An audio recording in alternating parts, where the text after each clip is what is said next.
Hello, I'm Dr. Emma Hint Nichols, and this is the information on the latest US FDA approvals for the week of January 8th to the 12th, 2024. First up this week, we have berdazimer for molluscum contagiosum. The FDA approved berdazimer topical gel, 10.3%, and that has the brand name Zelsuvmi, ZELSUVMI. And this is the first novel drug for treating molluscum contagiosum in both adults and pediatric patients over 1 year of age. This viral skin infection affects millions of Americans annually, primarily children. Berdazimer gel is unique as the only topical prescription medicine that patients, parents, or caregivers can apply at home to treat this highly contagious condition. Molluscum contagiosum is characterized by skin-colored to red lesions with a central viral core and can easily spread if left untreated. Berdazimer gel, a nitric oxide-releasing agent, demonstrated efficacy in 2 phase 3 trials, B-Simple-4 and B-Simple-2, by reducing lesion counts and proving well-tolerated when used once daily. The drug is expected to be available in the United States in the second half of 2024. Ligand Pharmaceuticals Incorporated received this week's approval for berdazimer. Also this week, the FDA approved pembrolizumab Keytruda for use in combination with chemoradiotherapy for the treatment of patients with stage 3 to 4A cervical cancer.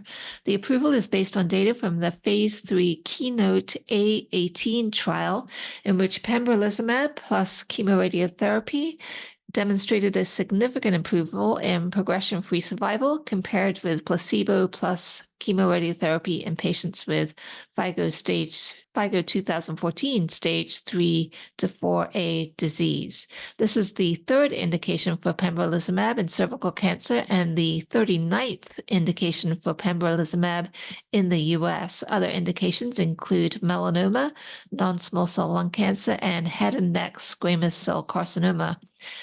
Pembrolizumab is an immune checkpoint inhibitor that targets PD-1, programmed cell death protein 1. The approval was granted to the manufacturer of pembrolizumab, Merck. Also this week, the FDA issued a drug safety communication regarding an ongoing investigation of glucagon-like peptide 1, GLP-1 receptor agonists, evaluating the link between using these medications and suicidal thoughts.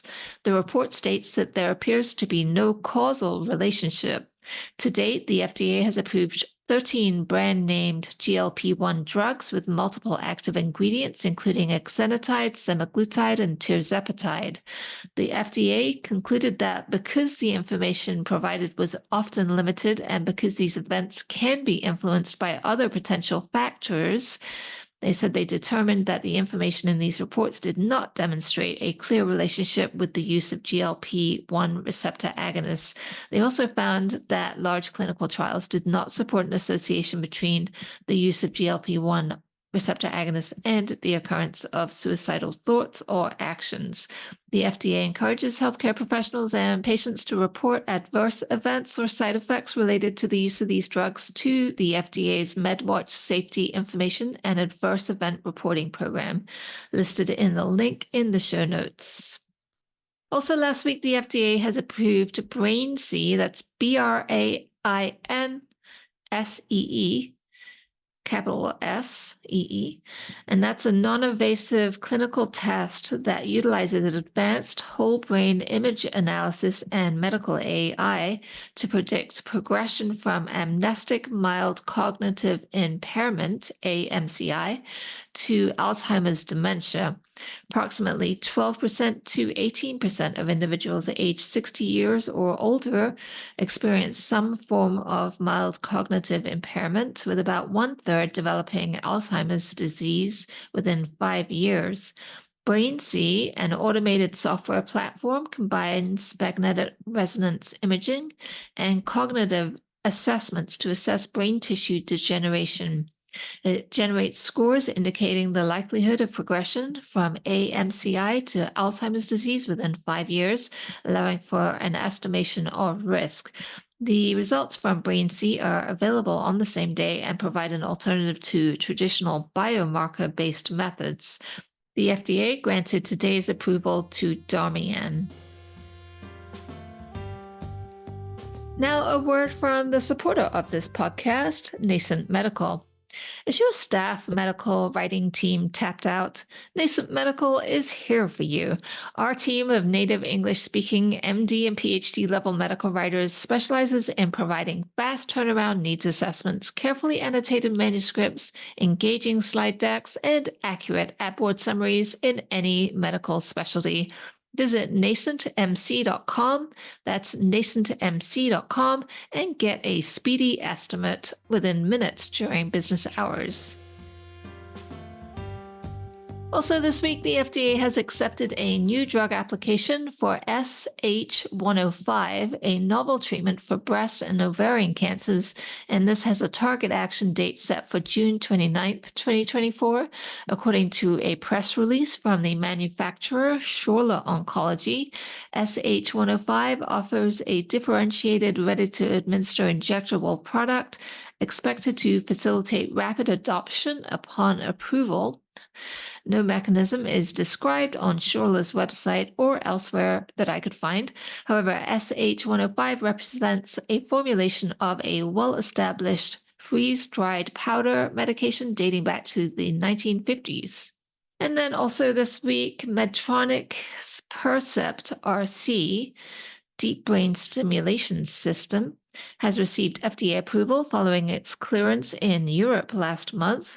The device is designed to alleviate symptoms of movement disorders such as Parkinson's disease, essential tremor, dystonia, as well as conditions such as obsessive compulsive disorder and epilepsy. It's important to note that dystonia and OCD indications are categorized as humanitarian use, as they haven't undergone rigorous clinical testing in those areas. The Percept RC implant is surgically placed under the skin on a patient's chest and sends electrical signals through thin wires to the brain. Medtronic claims it's the smallest and thinnest dual-channel neurostimulator available for deep brain stimulation. In addition, the BrainSense technology sends signals to modulate the brain and also records neurologic activity, which can be monitored to adjust therapy effectiveness. Also, this week, the FDA has accepted a supplement to the Biologics License Application, SBLA, for Anacalase BCDB, that's known as Nexobrid, and that's manufactured by MediWound. And this expands its label to include pediatric patients with deep, partial, and or full-thickness thermal burns, in addition to adult patients. Nexobrid, a topically administered biological product, is designed for the enzymatic removal of non-viable burn tissue. Previously, the FDA approved Nexobrid, and that was in December 2022, for eschar removal in adult patients with deep partial thickness and or full thickness thermal burns. This expansion is based on results from the global phase 3 clinical trial, the Children Innovation Debridement Study, CIDS, which assessed the safety and efficacy of Nexobrid in hospitalized pediatric patients. Additional pediatric data from the phase 3 and phase 2 studies conducted during the clinical development of Nexobrid also supported the application. And also last week, the FDA approved the excimer laser platform Teneo, developed by Bausch and Lomb Corporation for vision correction surgery to treat myopia and myopic astigmatism. Teneo features a high-speed eye tracker operating at 1740 hertz, ensuring a precise laser ablation, even with a patient eye movement, which may result in improved postoperative outcomes, according to the manufacturer release. Additionally, it includes a laser operating at 500 hertz, offering the fastest ablation time among excimer lasers available in the United States, completing treatment in approximately 1.2 seconds per diopter You ophthalmologists will know what all that means. The device is indicated for individuals aged 22 years and older with stable refraction within the last year.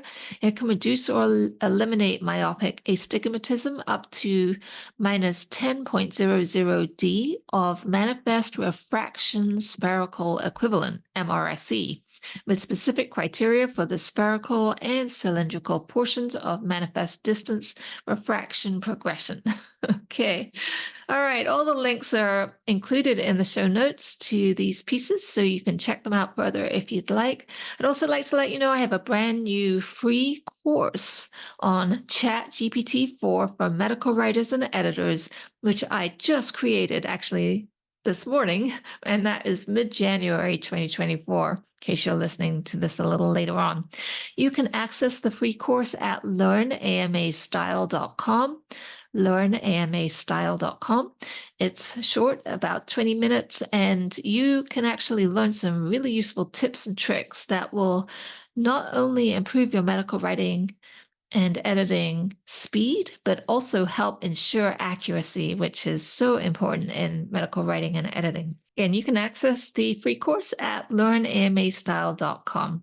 All right, that's it for this week. Thank you so much for listening. And I would certainly welcome it if you could rate and review this podcast. And I hope that you'll come back every Monday so that you can stay up to date with some of the latest news and information coming out of the FDA. Thanks so much.